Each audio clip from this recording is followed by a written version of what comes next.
Bonjour à toutes et à tous.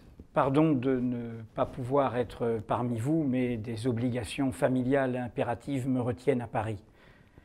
Je vais essayer de plaider devant vous pour les causes communes, nos causes communes, les causes communes de l'égalité des droits, l'égalité des possibles, sans distinction d'origine, d'apparence, de croyance. Ce chemin où l'on se retrouve autour d'un agenda commun, là où on vit, là où on travaille, là où l'on habite. Les causes communes de l'égalité, c'est ce chemin vers l'autre où l'on trouve sa propre humanité.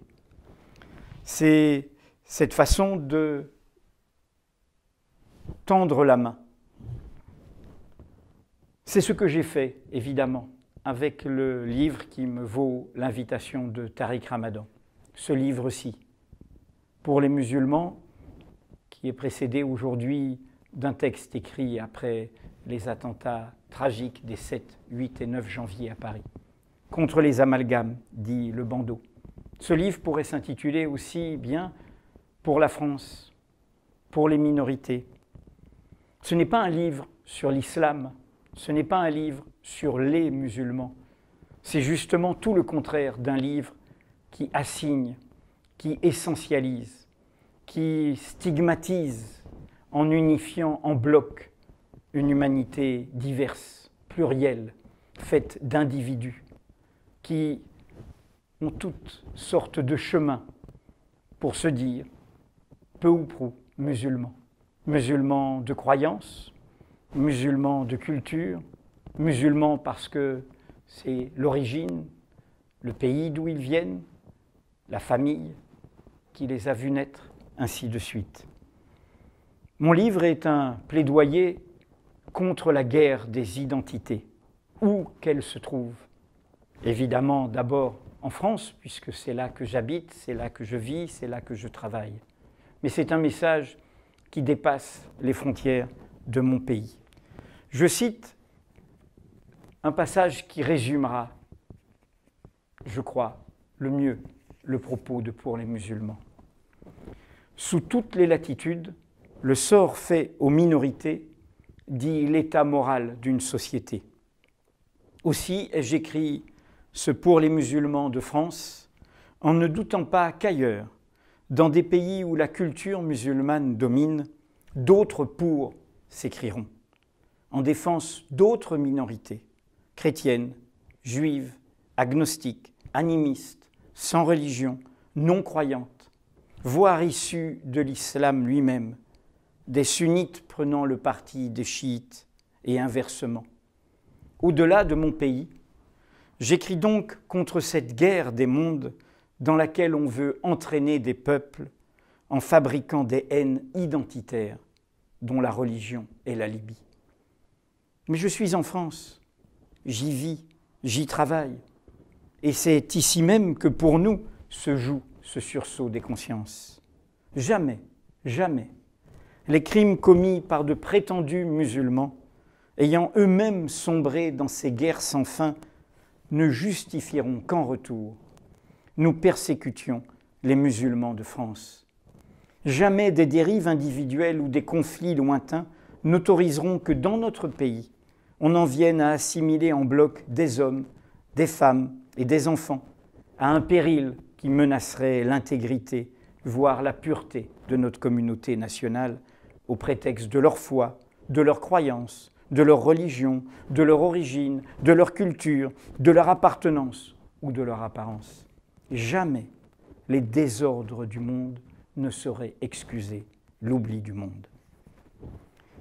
Si je fais cette longue citation de Pour les musulmans, c'est pour qu'il n'y ait pas de malentendus.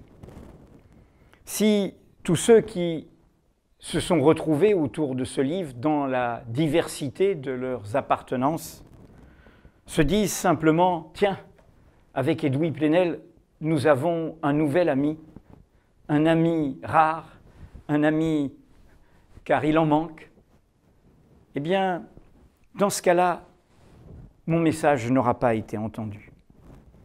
car ce livre est aussi un appel à tous les musulmans de France et d'Europe dans leur diversité, dans leur pluralité, dans leur richesse, à ne pas simplement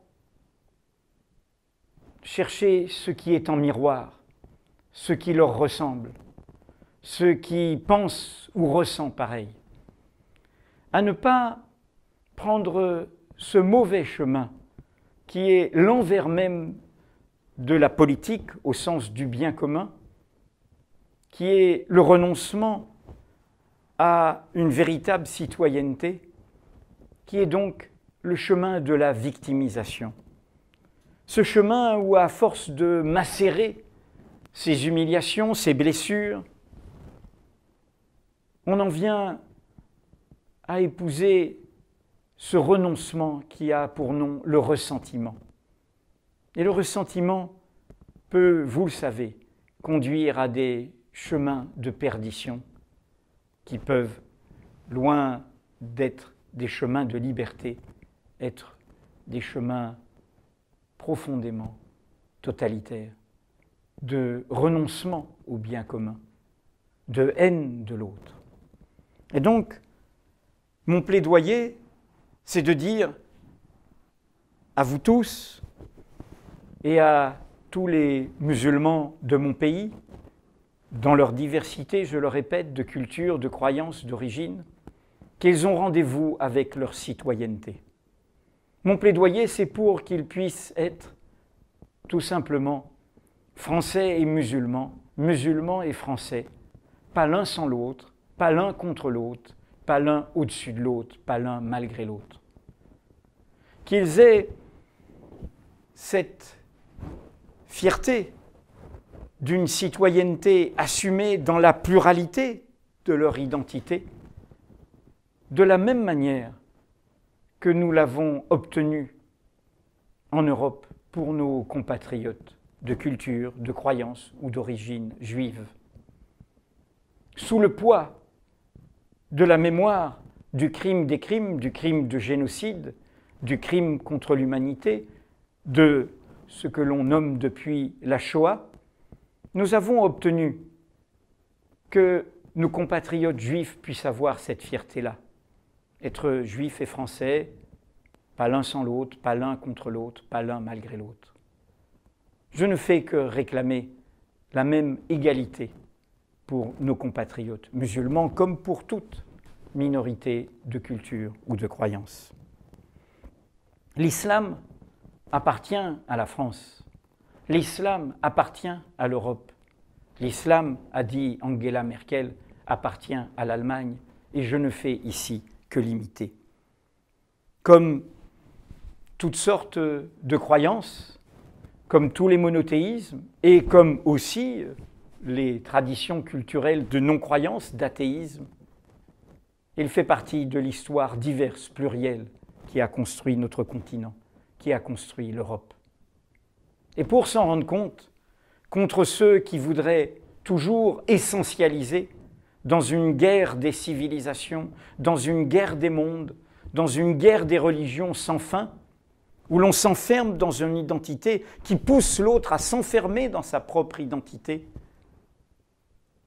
Pour le dire, pour l'affirmer, il suffit de se souvenir des victimes des attentats de Paris des 7, 8 et 9 janvier, auxquels il faut évidemment, ils ont payé leurs crimes de leur vie, ajouter, parce que ce sont aussi des enfants de nos sociétés, des enfants perdus, les 3 assassins, les 3 terroristes.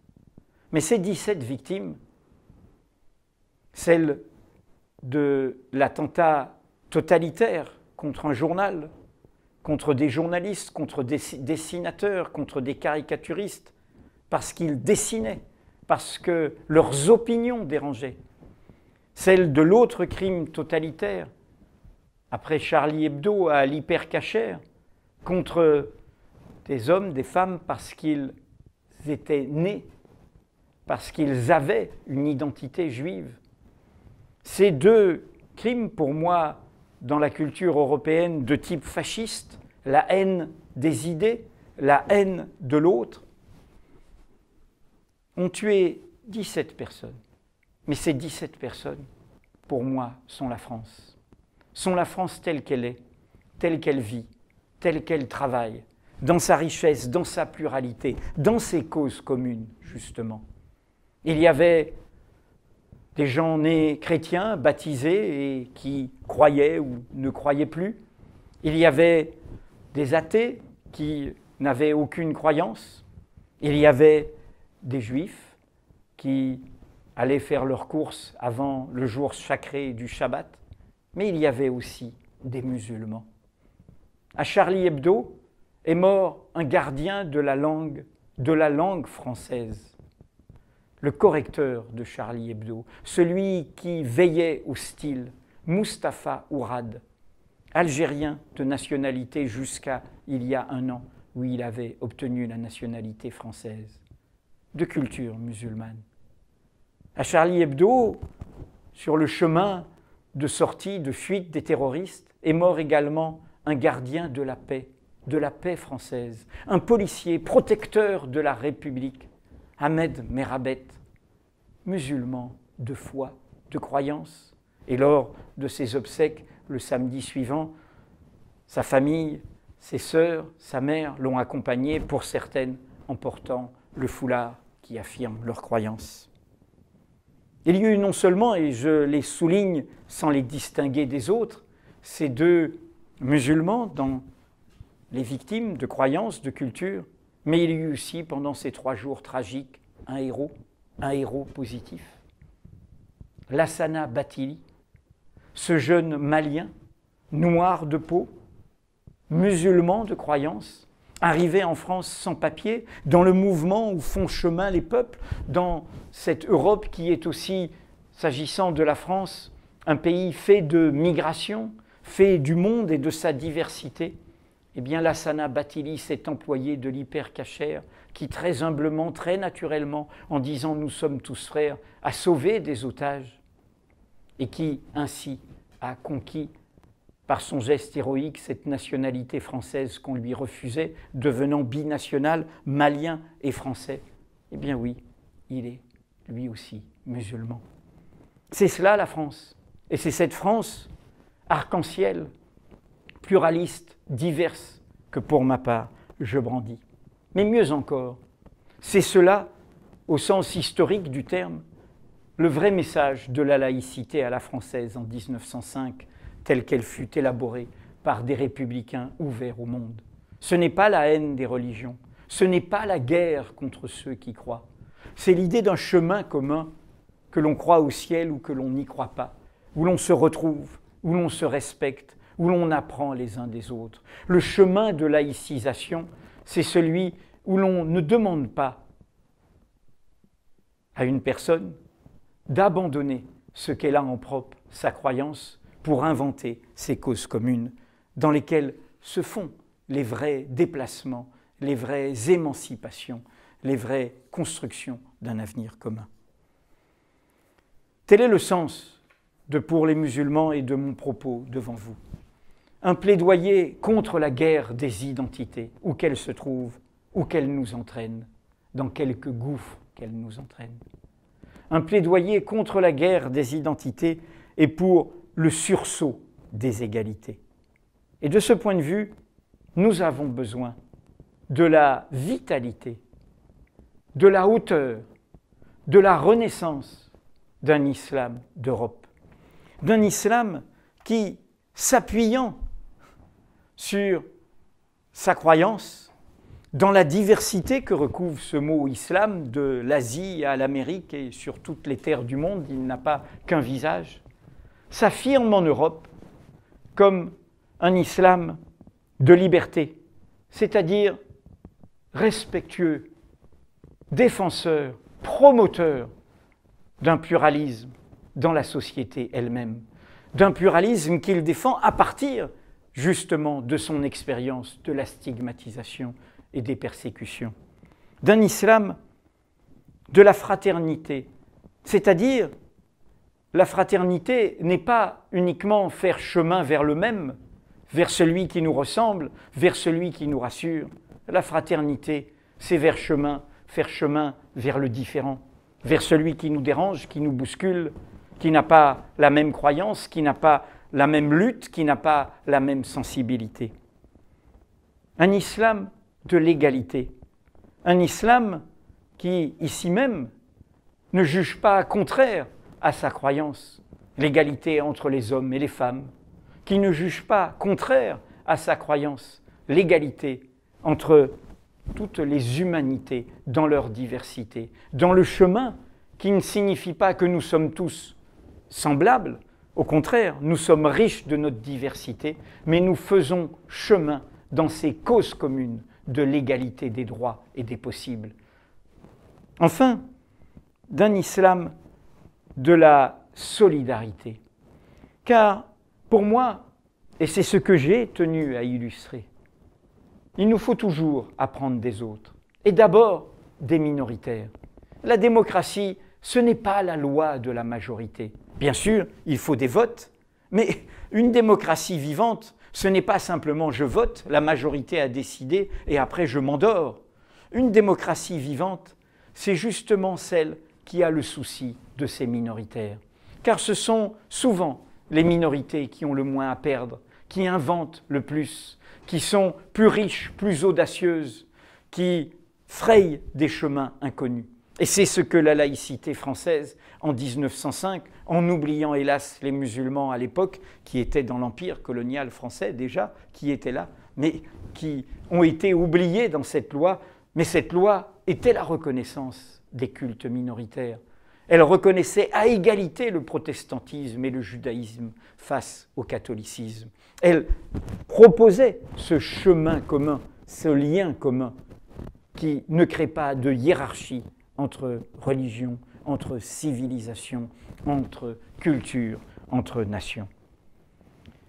Voilà le chemin pour lequel je plaide.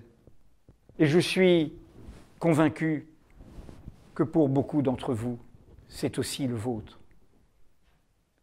Celui de ceux qui savent qu'il faut aussi un débat sur ce pluralisme au sein de l'islam, qu'il faut aussi ce débat sur des consciences critiques qui ébranlent des dogmatismes, des sectarismes, voire des totalitarismes qui se revendiquent indûment de l'islam. Ce chemin qu'ont dû faire, en leur sein même, aussi les autres monothéismes. Par exemple, les catholiques, contre l'Inquisition, contre la persécution, notamment des Juifs européens sur fond d'antijudaïsme chrétien. Et de ce point de vue, les solidarités, les fraternités, les égalités, les libertés ne sont pas divisibles. Elles n'ont pas de frontières, pas plus qu'elles n'ont de nation ou de culture propriétaire. Pour moi, par exemple, dans les troubles géopolitiques qui traversent nos humanités actuellement, une question nous est posée à tous, et pas seulement aux musulmans. Le fait que les lieux sacrés, historiquement sacrés, de l'islam et de son message soient situés géographiquement dans un pays qui est toujours sur le joug d'une monarchie obscurantiste, hélas, militairement aidée par nos gouvernants, qu'il s'agisse de ceux de France ou des États-Unis, une monarchie qui a le même code pénal que le soi-disant État islamique, une monarchie dont tous les rapports des organisations de droits de l'homme, par exemple le dernier d'Amnesty International, en défense de ce jeune blogueur Raif Badawi qui lutte peut-être pour sa vie après avoir déjà reçu 100 coups de fouet, 50 coups de fouet, mais peut-être encore 50 jusqu'au 1000 de sa peine. Traitement cruel, inhumain et dégradant, dit Amnesty, montée en flèche des exécutions et des peines de mort, dissidence étouffée, discrimination systématique à l'égard des femmes, torture, pratique courante en détention, arrestation, détention arbitraire, discrimination religieuse profondément enracinée, notamment contre d'autres musulmans, c'est-à-dire la minorité chiite. Ce sont des questions qui nous appartiennent à tous. Pour moi, je ne suis pas de ceux qui disent aux musulmans de parler les premiers. Parce que je suis dans le langage du nous. Non pas vous et nous, non pas eux et nous, nous. Et c'est quelqu'un d'origine multiple, à religieux, qui vous parle, mais qui justement n'a aucune défiance vis-à-vis de ceux qui font le même chemin de l'égalité en affirmant leur croyance, en affirmant leur goût de la transcendance. Mais ces questions-là sont des questions qu'il nous faut poser. Voilà ce que je voulais vous dire. Dans les moments actuels de trouble, il nous faut assumer, comme le dit Edgar Morin, une pensée complexe.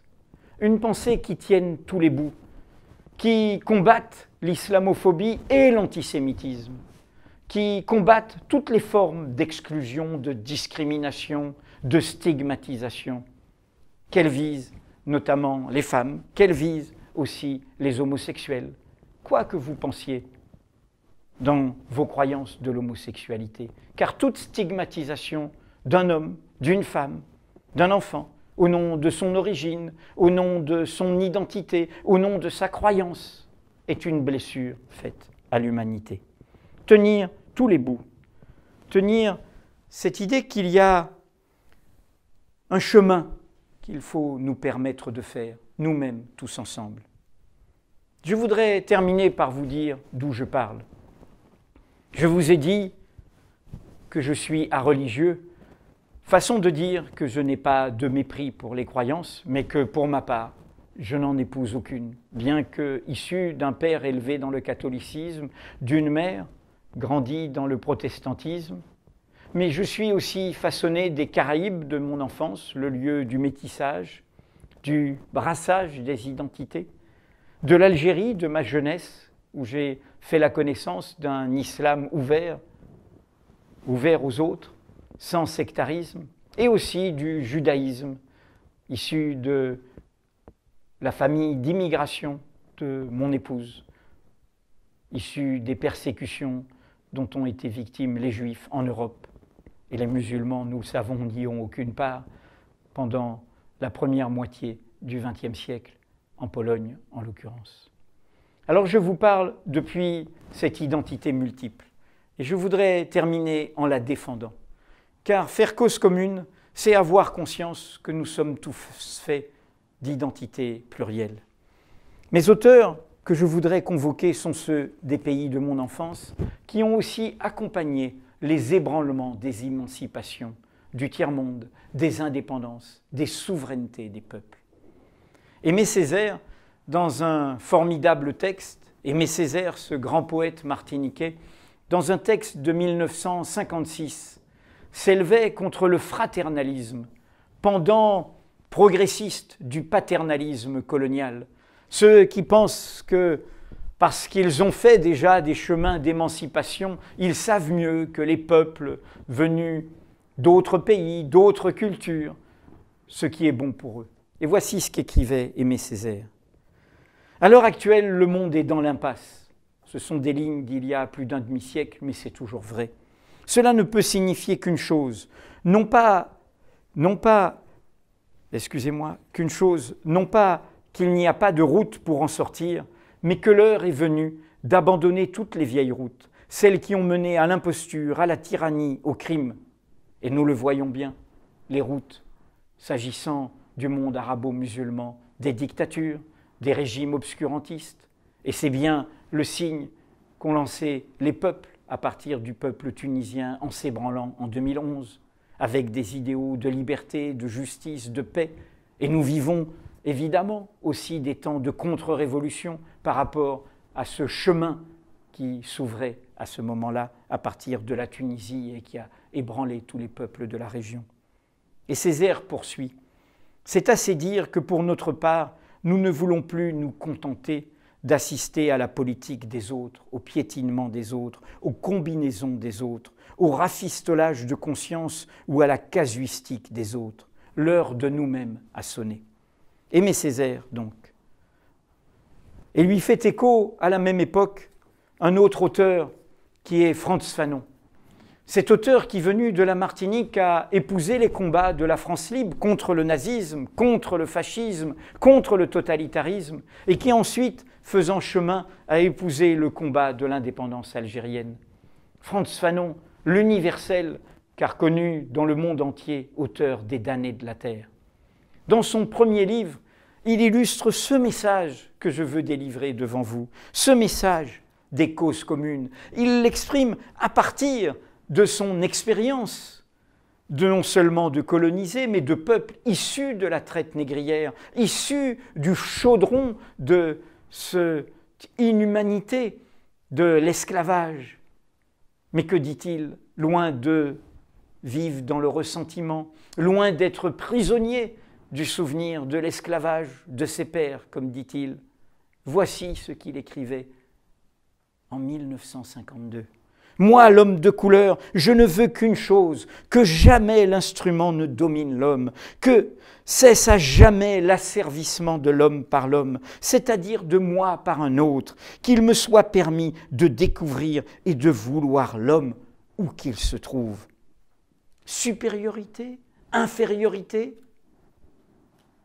Fanon posait la question par rapport à cette idée que des nations, des peuples, des cultures, des civilisations, des religions seraient supérieures aux autres. Pourquoi? Disait-il en répondant par la négative, pourquoi tout simplement ne pas essayer de trouver l'autre, de sentir l'autre, de me révéler l'autre?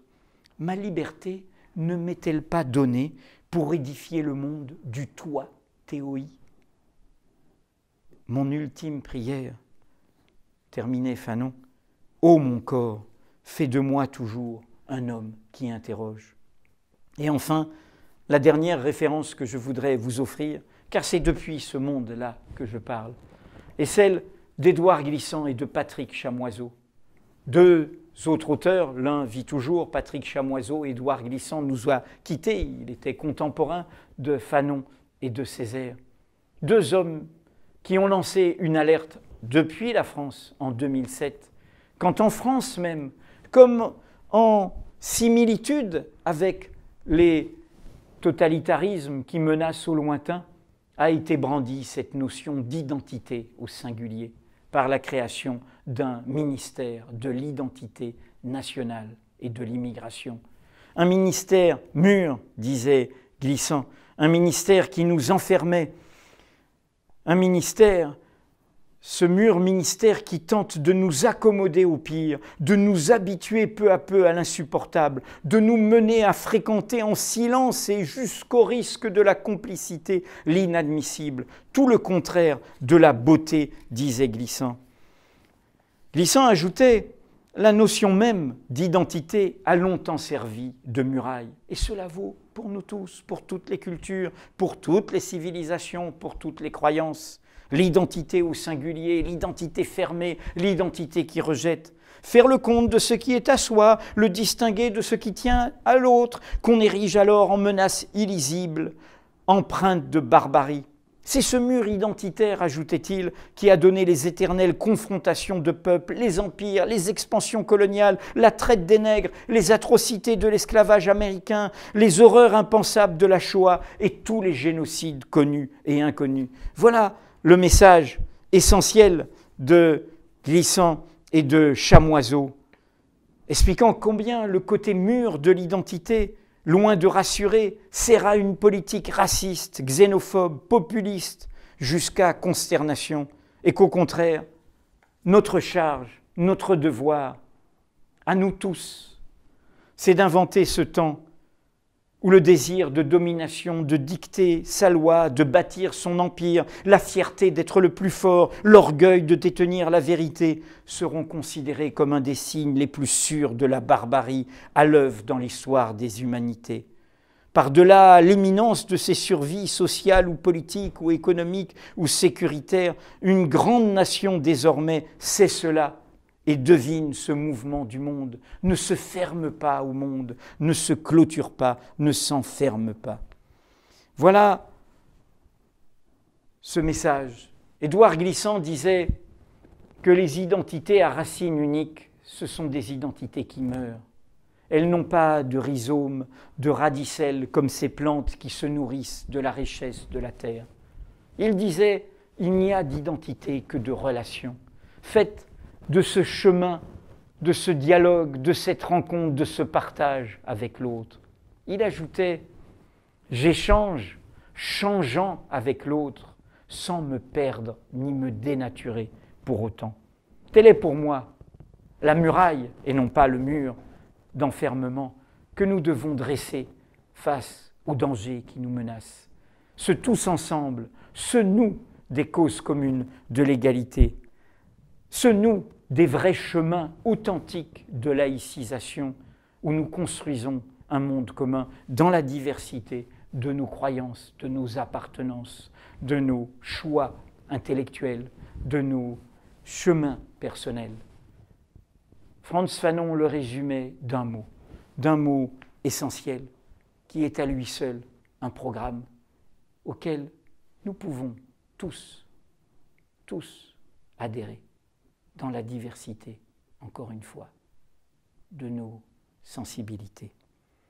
Il ne faut pas essayer de fixer l'homme, puisque son destin est d'être lâché. Tel est le chemin que je vous propose et que j'ai voulu défendre.